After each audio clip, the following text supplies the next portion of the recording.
दोस्तों, कभी शराब नहीं पी, कभी सिगरेट नहीं पी, लेकिन फिर भी कैंसर हो गया। ऐसे कैसे हो सकता है? कैंसर को बेहतर समझने के लिए हम इंसानों की बॉडी के अंदर मौजूद सेल को समझना होगा। हर दिन 303 बिलियन सेल्स हमारी बॉडी के अंदर मरते हैं और नए जन्म ले लेते हैं। जब युवराज सिंह को कैंसर हुआ, संजय दत्त को कैंसर हुआ, तो कीमोथेरेपी कराते वक्त भी एक्सरसाइज करते थे। इस लेवल का डेडिकेशन होना जरूरी है। कैंसर से लड़ने के लिए दुनिया भर में करीब 42% कैंसर के पेशेंट्स प्रिवेंट लेवल है, और ये वो 5 चीजें हैं जो आपको करनी चाहिए अगर आपको कैंसर से बचना है। तो दोस्तों, कैंसर एक ऐसी बीमारी है जिसका डर लोगों में सताए रहता है। क्वीन फिल्म में एक बड़ा जाना माना डायलॉग था, जहां पर लीड कैरीन रानी कहती है कि गुप्ता अंकल को कैंसर हो गया। गुप्ता अंकल को ना कैंसर हो गया। उन्होंने कभी शराब नहीं पी, सिगरेट नहीं पी, फिर भी कैंसर हो गया। इससे अच्छा तो पी लेते। उन्होंने कभी शराब नहीं पी, कभी सिगरेट नहीं पी, फिर भी उन्हें कैंसर हो गया। इससे अच्छा होता कि वो पी लेते। ओबियसली एक कॉमेडी सीन था, लेकिन बहुत से लोगों के दिमाग में ये बात एक्चुअली में होती है। कई लोग किसी ऐसे इंसान को जरूर जानते होंगे जिसने अपनी पूरी जिंदगी में ना कभी शराब पी, ना भी कभी स्मोकिंग किया, फिर भी उन्हें कैंसर हो गया। ऐसे कैसे हो सकता है? दूसरी तरफ ऐसा भी कई इंसान हैं जिन्होंने जिंदगी भर स्मोक किया, शराब पी, लेकिन उन्हें कैंसर नहीं हुआ। सच बात यह है कि कैंसर अपने आप में एक बड़ा कॉम्प्लेक्सन रिस्क बढ़ते हैं, जैसे कि liver cancer, breast cancer, esophagus cancer और स्मोकिंग से lung cancer, mouth cancer, throat cancer और पेनक्रियास कैंसर जैसे 16 अलग अलग टाइप्स के रिस्क बढ़ता है। लेकिन कैंसर सिर्फ 16 प्रकार के नहीं, बल्कि 200 से भी ज्यादा अलग अलग टाइप के कैंसर होते हैं, डिपेंडिंग अपॉन ये हमारे शरीर में कहाँ स्टार्ट होता है। तो एल्कोहल और स्मोकिंग डेफिनेटली 2 कारण है जैसे, लेकिन इसके अलावा भी कैंसर के बहुत से कारण है। क्या है ये कारण जिन्हें हटाकर आप कैंसर होने का रिस्क कम कर सकते हैं? एग्जैक्टली ये बीमारी कैसे काम करती है और इंसानों के लिए कितना हानिकारक होती है, आज की इस वीडियो में हम गहराई से इसे समझते हैं। एक छोटा सा बच्चा जिसका नाम चिराग है, उसके पेरेंट्स ने अपनी रूटीन चेकअप करवाया तो पता चला कि हीमोग्लोबिन लेवल बहुत कम था। एक टेस्ट से पता चला कि चिराग को थैलीसीमिया मेजर नाम का एक ब्लड, इसकी वजह से बॉडी सही से हीमोग्लोबिन और healthy red blood cell produce नहीं कर पाती, यानी कि जिंदगी भर चिराग को ब्लड ट्रांसफ्यूजन की जरूरत पड़ेगी। इंडिया में हर साल करीब 10 से 15,000 बच्चे थैलीसीमिया से ग्रसित हो जाते हैं। कोई हैरानी की बात नहीं है कि इंडिया को thalassaemia capital of the world बुलाया जाता है। यह एक इनहेरिट से कैंसर का रिस्क बढ़ सकता है। 2015 में ताइवान में एक स्टडी कराई गई थी जिसने बताया कि जनरल पॉपुलेशन के मुकाबले थैलीसीमिया के पेशेंट में 52% ज्यादा कैंसर होता है।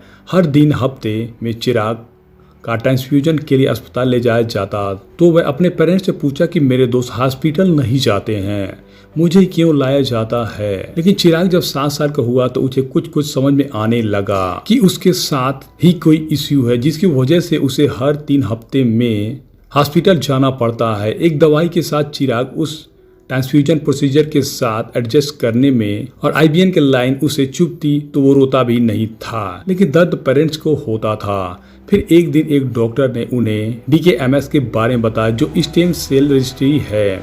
अब कैंसर को समझने के लिए दोस्तों स्टेम सेल को समझना बहुत जरूरी है, क्योंकि स्टेम सेल और कैंसर एक बहुत बड़ा लिंक है। क्या होता है कि स्टेम सेल, आप इनके नाम से थोड़ा अंदाजा लगा सकते हो। स्टेम सेल ऐसे सेल हैं जिनसे दूसरे सेल बनते हैं। ये खुद को अलग अलग प्रकार के सेल में बदल सकते हैं। इसके साथ साथ स्टेम सेल खुद को रेप्ट कर सकता है। यही वो सेल्स हैं जिसमें ब्लड सेल बनते हैं, स्किन सेल बनते हैं, मसल सेल्स बनते हैं। यही सेल्स डैमेज टिश्यू को रिपेयर भी कर सकते हैं, और इसलिए ब्लड कैंसर और ब्लड डिसऑर्डर के इलाज के लिए स्टेम सेल बहुत ही आवश्यक है। प्रेगनेंसी की शुरुआत में जब एक फर्टिलाइज एक ब्लास्टोसिस्ट बनता है, एक बहुत ही अर्ली स्टेज एम्ब्रियो की बच्चे बनने से पहले ब्लास्टोसिस्ट के अंदर जो स्टेम सेल पाए जाते हैं उन्हें एम्ब्रियो स्टेम सेल कहा जाता है, और ये ऐसे सेल होते हैं जो बॉडी के किसी भी सेल के रूप ले लेते हैं। लेकिन अनफॉर्चुनेटली जब इंसान बड़े होते हैं, एडल्ट ह्यूमन, कोई भी ऐसे स्टेम सेल नहीं होते हैं जो किसी भी तरह के सेल में बदल सकते हैं। एडल्ट में स्टेम सेल, जिन्हें सोमेटिक स्टेम सेल भी कहा जाता है, वो शरीर की जिस टिश्यू या ऑर्गन में होते हैं उसी के हिसाब से वो डिफरेंशिएबल में जो स्टेम सेल हैं वो सिर्फ ब्रेन सेल में ही कन्वर्ट हो पाते हैं। हमारी स्क्रीन वाले जो स्टेम सेल हैं वो सिर्फ स्क्रीन सेल में ही बन पाते हैं और हमारे खून में जो ब्लड स्टेम सेल हैं वो अलग अलग तरह के ब्लड सेल में ही कन्वर्ट हो पाते हैं। ओवरऑल देखा जाए तो दोस्तों हमारी बॉडी में करीब 400 अलग अलग टाइप के सेल होते हैं, जैसे कि red blood cells, white blood cells, nervous cells, fat cell और स्क्रीन सेल्स। सितंबर 2023 में की गई रिसर्च को देखिए, इसके अनुसार सभी सेल्स का जो टोटल नंबर है हमारी बॉडी में वो ट्रिलियन में है। एक छोटे बच्चे में 17 ट्रिलियन सेल होते हैं, एक एवरेज एडल्ट फीमेल में 28 ट्रिलियन और एवरेज एडल्ट में 36 ट्रिलियन यानी कि 36 लाख करोड़ सेल होते हैं।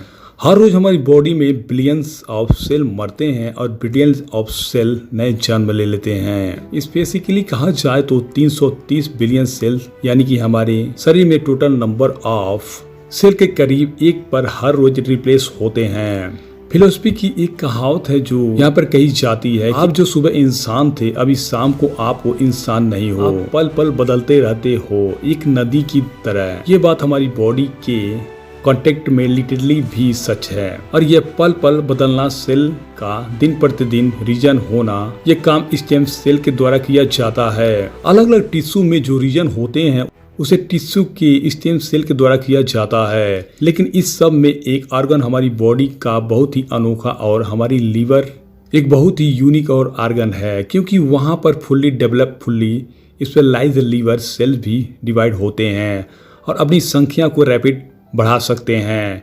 यानी कि हमारी बॉडी में लीवर एकलौता ऑर्गन है जो छिपकली की पूंछ की तरह काम करता है। छिपकली की पूंछ अगर काट दो तो दोबारा ग्रो हो जाती है, ऐसे ही हमारी लीवर का है।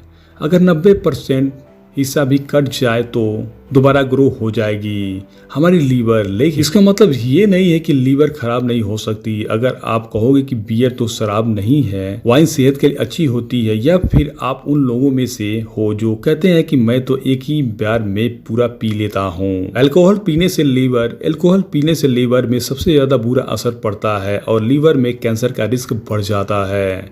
लेकिन सिर्फ अल्कोहल ही नहीं, अगर आप जंक फूड खाते हो, अपना वेट बढ़ाते रहोगे, हर्बल के नाम पर कुछ भी अपने शरीर में डालते रहोगे तो आपको भी लीवर कैंसर हो सकता है और एक दिन आपकी जान भी जा सकती है।